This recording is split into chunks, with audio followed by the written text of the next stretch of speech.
May 28, 1940. A room in Whitehall, London. Winston Churchill walks into a meeting that will decide the fate of the world. Before him, 25 ministers, all waiting for his answer. Peace or death? 3 days earlier, Foreign Secretary Halifax had presented him with a definitive proposal: sit down at the negotiating table with Hitler.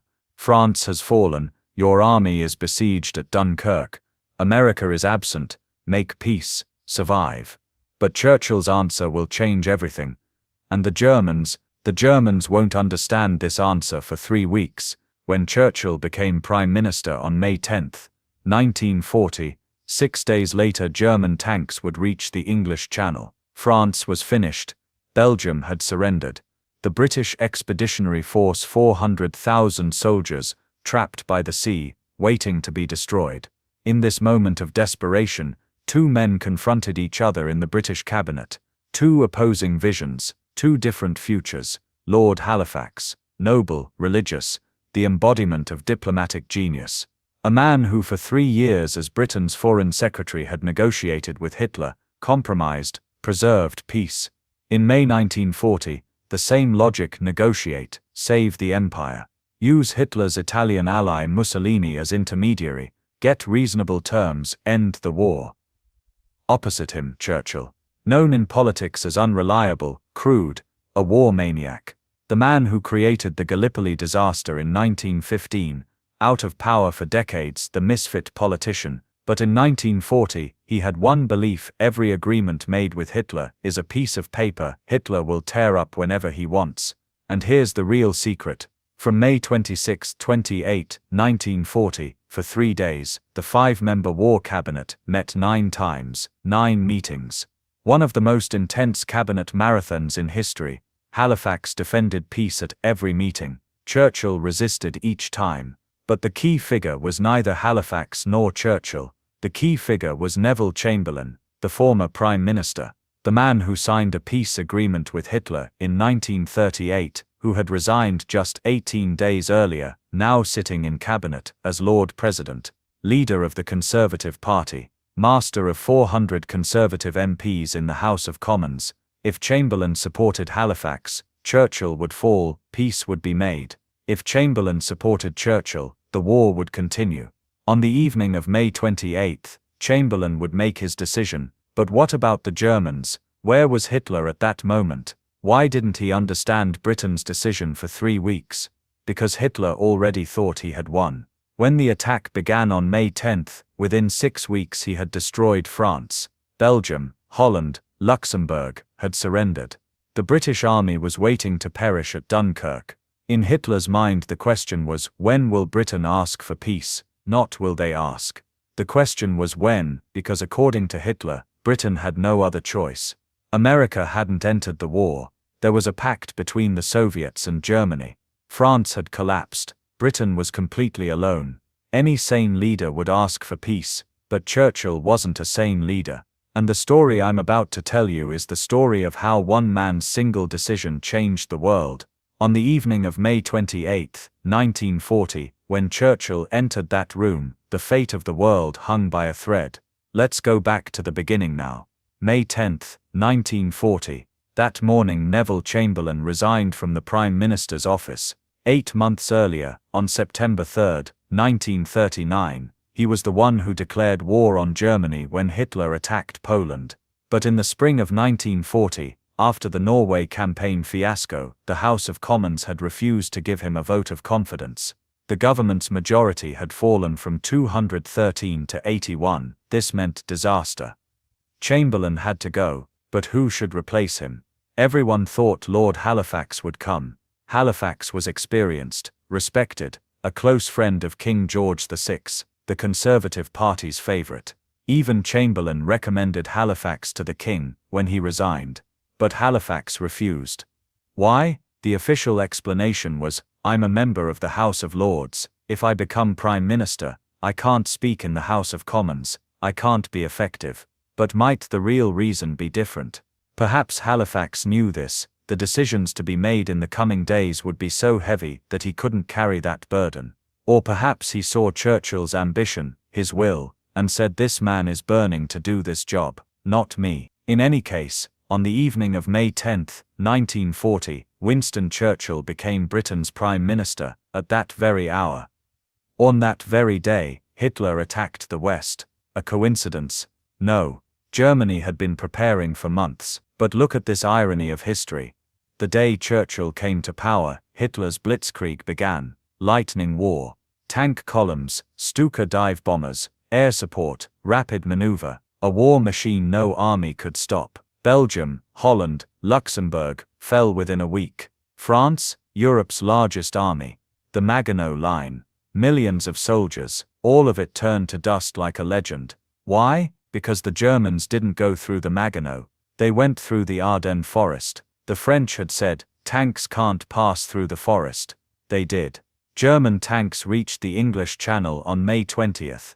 Now the British Expeditionary Force was surrounded. 400,000 soldiers, Britain's professional army, in northern France, pressed against the sea, nowhere to retreat, no escape route. Churchill gave his first speech to the House of Commons on May 13.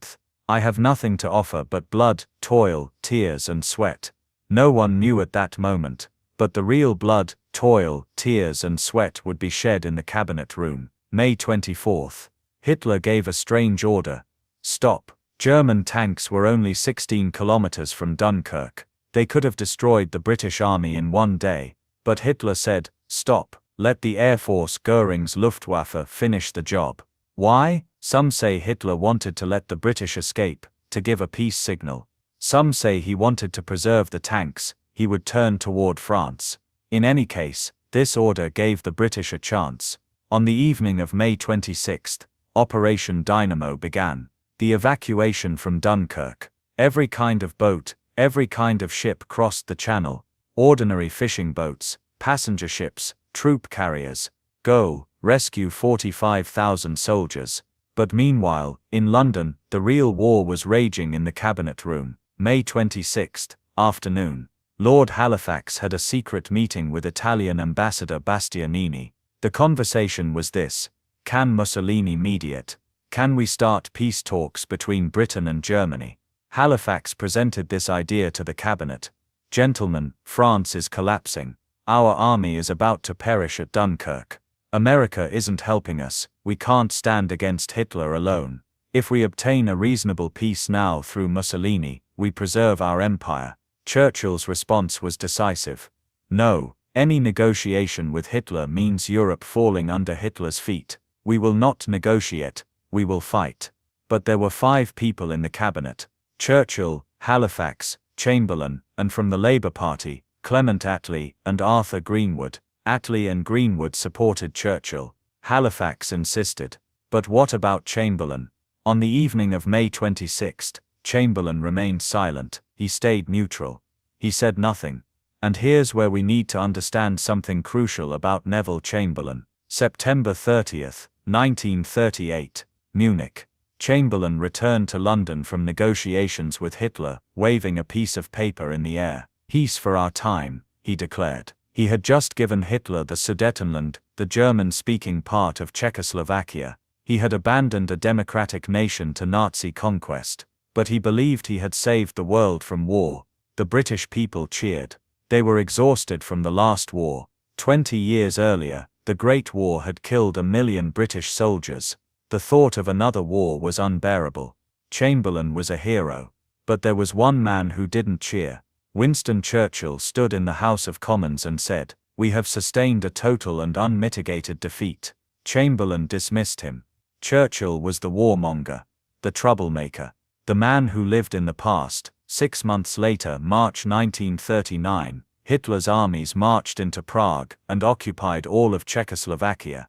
The Munich Agreement was worthless. Hitler had lied. Again, Chamberlain was devastated. He had been played. His entire policy of appeasement, the belief that reasonable men could negotiate reasonable settlements, had collapsed. He wrote in his diary, "I have been deceived." It wasn't anger in those words. It was grief. Because Chamberlain wasn't weak. He wasn't naive. He was a man who believed that diplomacy could prevent the horrors of war. He had seen the trenches of 1914 to 1918. He had seen the gas attacks, the mass graves, the shattered generation. He had sworn, never again. But Hitler didn't care about never again. Hitler cared about conquest. And now in May 1940, Chamberlain sat in the cabinet room, no longer prime minister, just another minister, dying of cancer though few knew it yet. And he faced a terrible question. Had Munich been a mistake? Or had it bought Britain time to prepare? The next day, May 27th, the cabinet met again. 2 meetings were held. One at 11:30 in the morning, the other at 4:30 in the evening. Halifax had prepared a memorandum, title, Suggested Approach to Italy. The content was clear. Let's send this message to Mussolini. Would you like to organize a general peace conference in Europe? Let Britain, France, Germany, Italy come together and talk. Churchill vehemently opposed this idea. This is a trap. If we sit at the negotiating table, Hitler will make us look defeated. He'll say Britain has admitted defeat. Our people's morale will be broken. Then Hitler will impose whatever terms he wants. No. Halifax responded coldly. Prime Minister, you're getting emotional. Face the facts. Our army is at Dunkirk. France is about to fall. America is absent. What will we do? Say we'll fight. Like an 8-year-old child. The future of this empire and 40 million people is at stake. The argument heated up. Churchill. Hitler cannot be trusted. In 1938 we divided Czechoslovakia. We said peace. What happened? 6 months later he swallowed all of Czechoslovakia. In 1939 he attacked Poland. You cannot negotiate with this man. When he thinks he's won, he'll crush you. Halifax. Then what do you suggest? Fighting to the end and being destroyed. I'm here to protect the empire, not for a show of heroism. That evening on May 27th, Halifax wrote in his private diary, Winston talked the most frightful rot. But he also wrote something else in the same diary. His courage is remarkable. Even Halifax knew Churchill's logic was mad, but his spirit was iron. That night Chamberlain was still neutral. He hadn't yet decided. But something was happening inside Chamberlain. A reckoning. A ghost from 1938 was haunting him. What if Munich had been wrong? What if giving Hitler what he wanted had only made him stronger? What if appeasement hadn't prevented war but simply postponed it? Chamberlain thought about Czechoslovakia, a democratic nation, abandoned, sacrificed. For what? For peace for our time. But that peace had lasted less than a year. He thought about the British soldiers at Dunkirk. Good men, brave men, trapped because France had fallen, because Germany was too strong, because Britain had waited too long to rearm. Had Munich caused this? Had Chamberlain's peace created Churchill's war? The question tormented him. May 28, 1940, Wednesday. It went into the history books as the decisive day. Morning, 11:30. The cabinet assembled. This time the discussion lasted so long that 28 pages of minutes were recorded. The longest cabinet meeting in Britain's war history. Agenda. Belgium has surrendered. King Leopold has raised the white flag to German command. The eastern flank of the British Expeditionary Force is exposed. The Dunkirk evacuation continues, but only 17,000 soldiers have been rescued. The target was 45,000, even that seemed insufficient. Halifax spoke again. Gentlemen, Belgium is finished. France is about to finish. In a few days our armies will either be thrown into the sea or captured. If we don't accept Mussolini's offer in this situation, we'll be forced to negotiate directly with Hitler. Then we'll have no leverage. Let's proceed through Mussolini now, at least get a package of terms. Churchill. Lord Halifax. You use the word negotiate very easily, but the moment you negotiate you've lost. Hitler sees your weakness and treats you as defeated. Then he says, give me your ships, give me your bases, give me half your empire. What will you do? Will you accept? Halifax. No, we reject unacceptable terms. Churchill, with a sharp smile. You reject them, do you? Then what happens? Hitler says you rejected, so the war continues. But now your people know you tried to make a deal with Hitler. Morale is broken. Confidence in the army has diminished. Result, war again. But now from a weak position, so let's fight from the start, at least with our honor. The meeting was adjourned. They would reconvene at 4 o'clock in the evening, but Churchill made a very critical decision in between. Afternoon, 5 o'clock. Churchill assembled the outer cabinet, 25 ministers, ministers who don't usually attend cabinet meetings but are briefed on important decisions. Churchill explained the situation to them: Dunkirk, France, Germany's power, Britain's isolation, and then he said this: "Gentlemen, some say negotiate with Hitler, but I tell you this, if this Long Island story of ours is to end, let it end, but only when each of us lies choking in his own blood upon the ground." Silence in the hall. Then one minister stood up, applauded, then another, then the entire hall. All 25 ministers were standing and applauding. One minister approached Churchill, patted his shoulder. "If you want to fight, we'll go to the end with you." Churchill had won them, not with logic, not with strategy, with emotion, with will, with the power of defiance. After gaining this support, Churchill convened the war cabinet at 7 o'clock in the evening. Halifax was there. Chamberlain was there. Churchill: "I met with the outer cabinet. I explained the situation to them. The idea of negotiation is not an option. The only way is to fight, and I received full support from the outer cabinet." Halifax was shocked. This was a political maneuver. Churchill had cornered Halifax. If Halifax now insisted on negotiation, he would be standing against 25 ministers, which meant he would have to resign. And if Halifax resigned, there would be a government crisis. Halifax realized he had lost. "Prime Minister, I note your views," he said. He fell into silence, but the real key moment was coming now. Chamberlain spoke. "Prime Minister, I no longer agree with the idea of negotiation. I think we should fight." That moment changed everything. Chamberlain, the man who gave Hitler peace in 1938, was now standing with Churchill. Why? What changed his mind? Perhaps it was guilt, the ghost of Munich, the knowledge that his appeasement had failed. Perhaps it was redemption, a chance to correct the mistake of 1938. Perhaps it was simply the recognition that Churchill was right. Hitler could not be trusted. Negotiation meant surrender. Or perhaps Chamberlain looked at Churchill, this bulldog of a man, this defiant force of nature, and thought, "This is the leader Britain needs, not me, him." Whatever the reason, Chamberlain made his choice. Halifax had lost. The idea of negotiation was dead. On the evening of May 28, 1940, Britain made its decision: we will fight. Now let's look at Germany. What was Hitler doing? To understand Hitler's confusion, we need to understand his worldview. In Hitler's mind, Britain and Germany were natural allies, not enemies. Why? Because of race. In Nazi ideology, the British were Aryan. They were part of the master race. Germany's destiny was to rule continental Europe.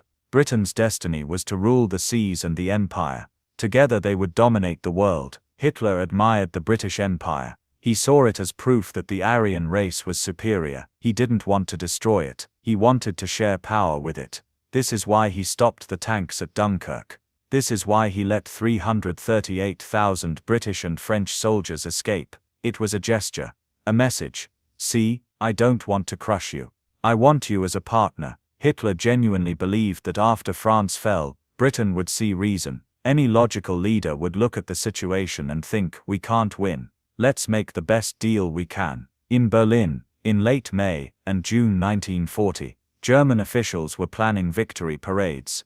They were designing street decorations. They were preparing for the end of the war, because they thought the war was over.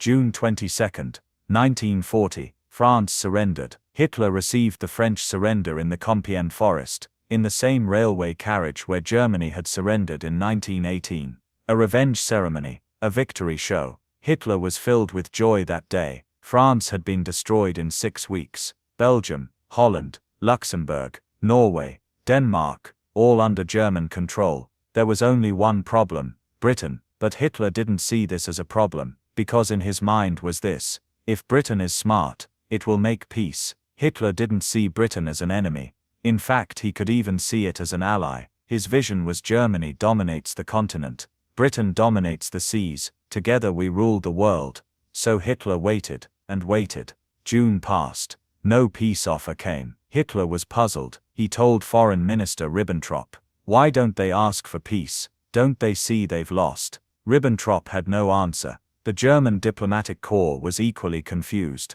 Britain's behavior made no sense. In the Nazi high command, generals were debating. Some said, Britain is stalling, they're buying time to rebuild their army. Others said, no, they're waiting for American help. Hitler said, they're waiting for us to make the first move. Let's offer peace officially. July 19, 1940, Hitler spoke in the Reichstag. His speech was broadcast across Europe.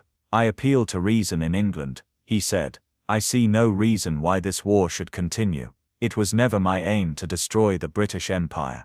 Let us make peace. He spoke of his respect for Britain. He spoke of the futility of continued fighting. He spoke as if he were offering a gift. In Berlin, Nazi officials thought, this will work. The British will accept. But in London, Churchill didn't even respond. He asked Halifax to respond. Halifax dark. Yes, that Halifax, the Halifax who wanted peace in May, now spoke on the radio. Mr. Hitler's words are deception. Britain will not surrender. The Germans were shocked. They couldn't understand it. What do you mean?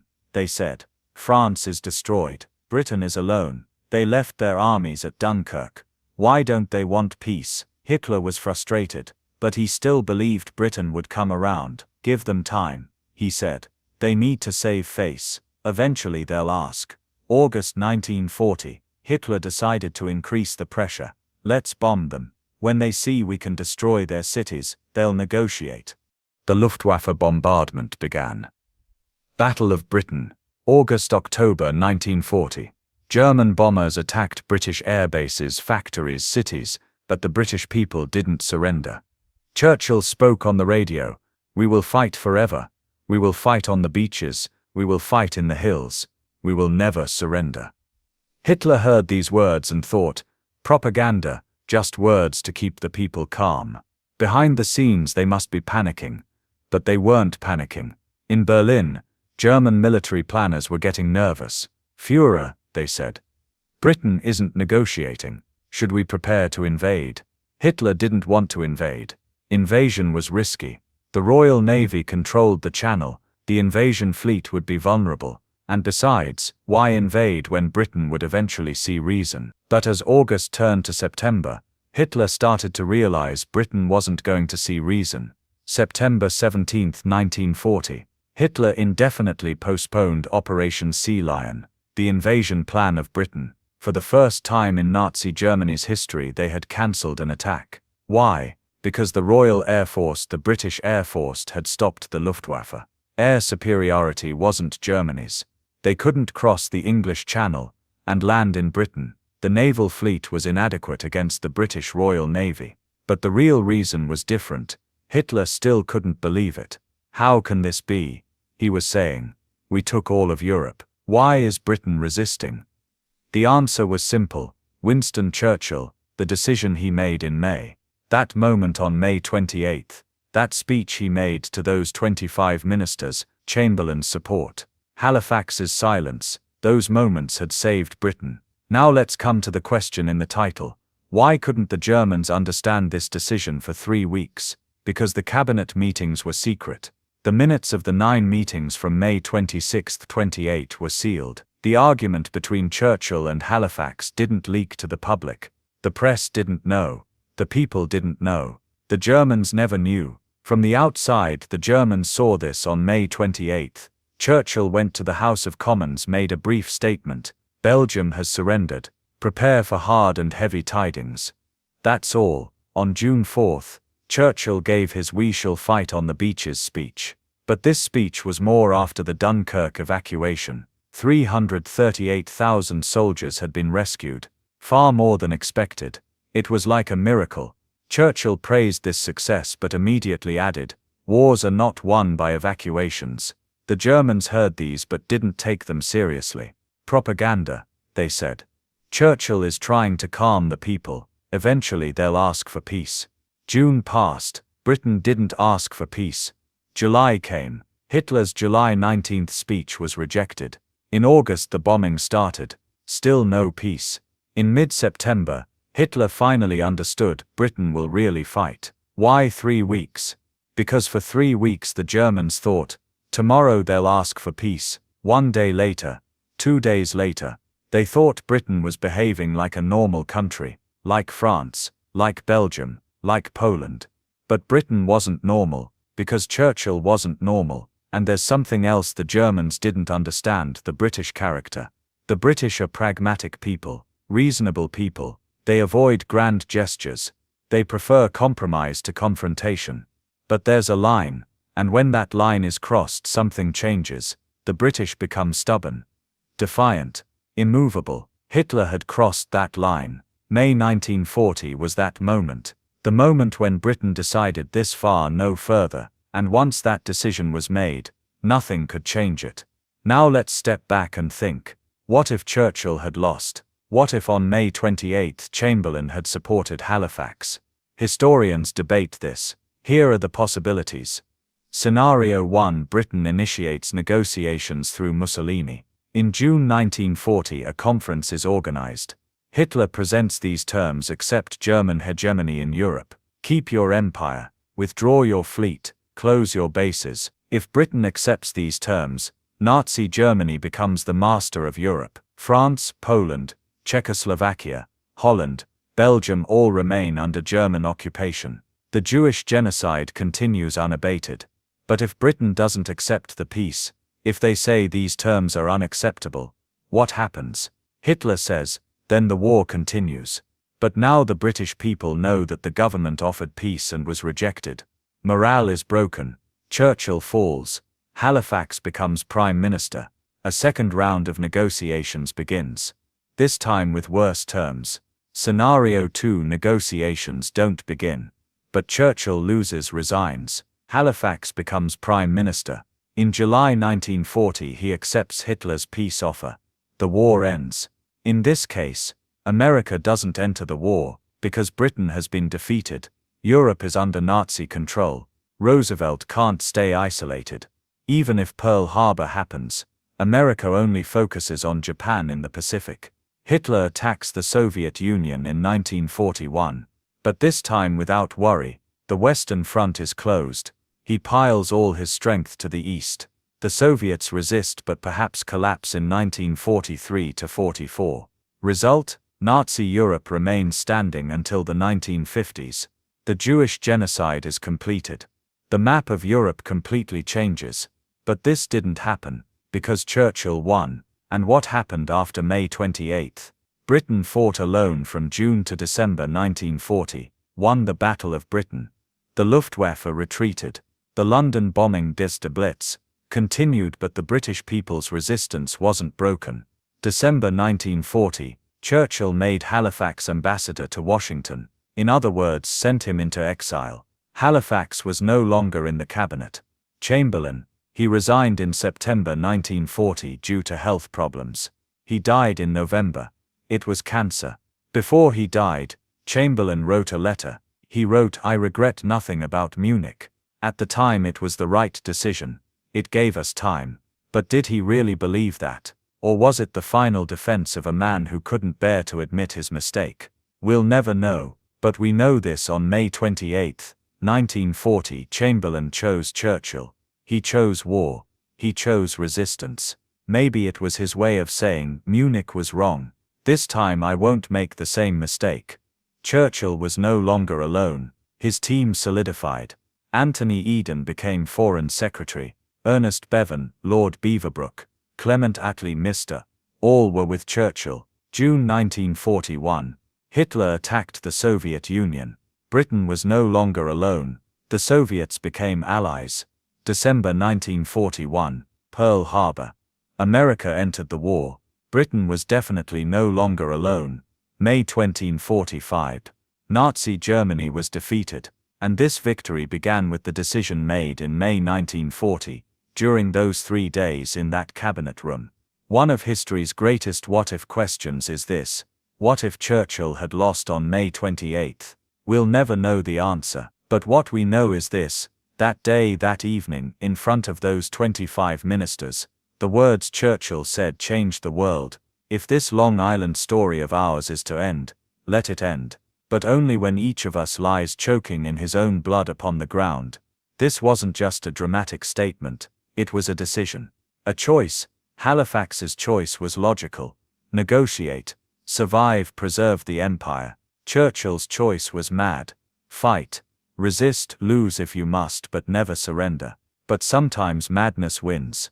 Because madness overcomes fear. Madness means will. Madness means I'm ready to die for this principle. And when Hitler found such a leader opposite him, he was baffled. For 3 weeks in June-July 1940, the Germans waited.